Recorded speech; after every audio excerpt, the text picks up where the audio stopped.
सध्या ग्रामविकास अधिकारी नितीन नायकडे यांच्या निघोजे ग्रामपंचायतीतील कामकाजाबाबत विविध स्तरावर चर्चा सुरू असताना त्यांच्या नारायणगाव ग्रामपंचायतीतील कार्यकाळाकडेही लक्ष वेधले जात आहे.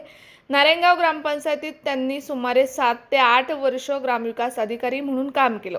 त्या कालावधीतील विविध विकास कामे, मंजुरी, खर्चाचे तपशील, मोजमाप पुस्तिका, ग्रामपंचायतीचे ठराव आणि संबंधित अभिलेखांची माहिती मिळावी या उद्देशाने कनिका कपिल खैरे यांनी माहितीच्या अधिकाराअंतर्गत 3 स्वतंत्र अर्ज दाखल केले आहेत.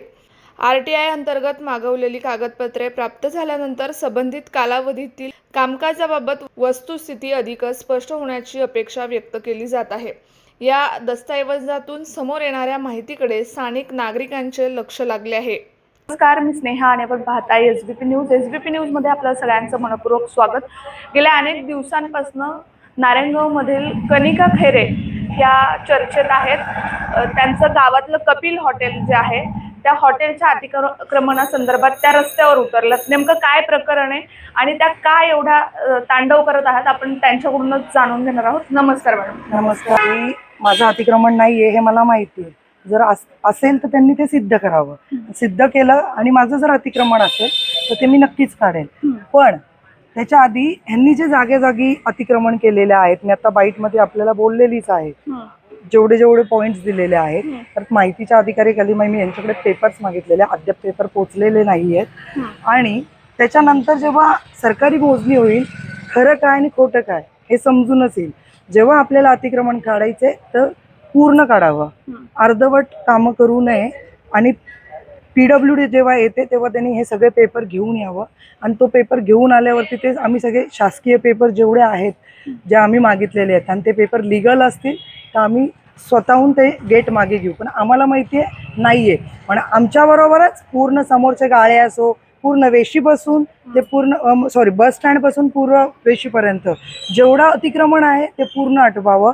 अदरवाईज तुम्ही जर पाहिजे त्या गाळ्यावाल्यांच्या पोटावर पाय नाही द्यायचं आहे तुम्हाला, तर तुम्ही त्या गोष्टी ज्या करतायत आता की म्हणजे यांना सेफ ठेवायचं आणि इकडं नाही द्यायचं, त्यांचं फक्त फुटपाथ तोडायचा, हा अधिकार तुम्हाला कोणी दिलाय? परंतु PWDचं तुम्हाला नोटीस आला असताना देखील तुम्ही एवढा तांडव करताय, त्यामागचं नेमकं कारण काय आहे? खरंच अतिक्रमण झालंय का की तुम्ही तुमची बाजू मांडली आहे ती सगळ्यांनीच बघितली? 2 फूट तुमचा गेट आत घ्या असं सांगण्यात येते, यात किती तथ्य आहे? कसं आहे, तोंडी बोलणं सोपं असतं ना. मी आता पेपर्स मागवलेले, 2 फूट का आतमध्ये घ्यायचं याचं पहिले कारण द्यायचं तुम्ही मला. जर 2 फूट आतमध्ये मी घ्यायचं आहे तर मला तुम्ही पहिले लिगली पेपर दाखवा. आणि त्याचबरोबर समोरच्यांची स्टे ऑर्डर आहे का, आणि तुम्ही म्हणताय स्टे आहे तर ते पण दाखवावं. आणि PWDला मी वकिलामार्फत नोटीस दिलेली आहे आणि त्यांच्यावरती जी चुकीची नोटीस पाठवलेली आहे आम्हाला, त्याच्यावर आम्ही कारवाई करणारच आहोत. तुम्ही मगाशी भाऊसाहेबांशी बोलताना देखील असं म्हणालात की अतिक्रमण नाहीये, हे बाबू भाऊंनी त्यांच्या तोंडाने सांगितलंय. याबाबत काय म्हणणं आहे आणि हे सविस्तर काय आहे नक्की आम्हाला सांगा. त्या दिवशी आमची चर्चा झाल्यावरती ते त्यांच्याच तोंडाने बोललेले आहेत. तुम्ही व्हिडिओ जरा मागे जाऊन बघा की ते म्हणतायत की अतिक्रमण नाही पण समाजाच्या हितासाठी करा. मग जर तुम्हाला समाजाचं हित वाटतंय तर तुम्ही PWDची जागा खाली करावी. आमच्या प्रायव्हेट प्रॉपर्टीमध्ये यायची गरज नाही. आज रेडी रेकनर रेट 10,200 आहे.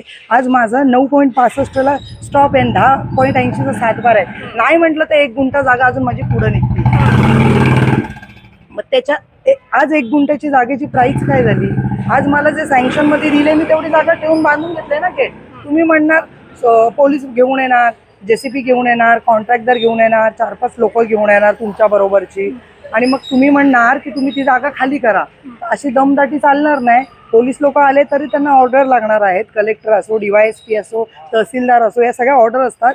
पोलीस लोक पण डायरेक्ट नाही येऊ शकत. ती त्यांनी ऑलरेडी चुकी केलेली आहे की फोन आला म्हणून पोलीस आले, असं नाही होत.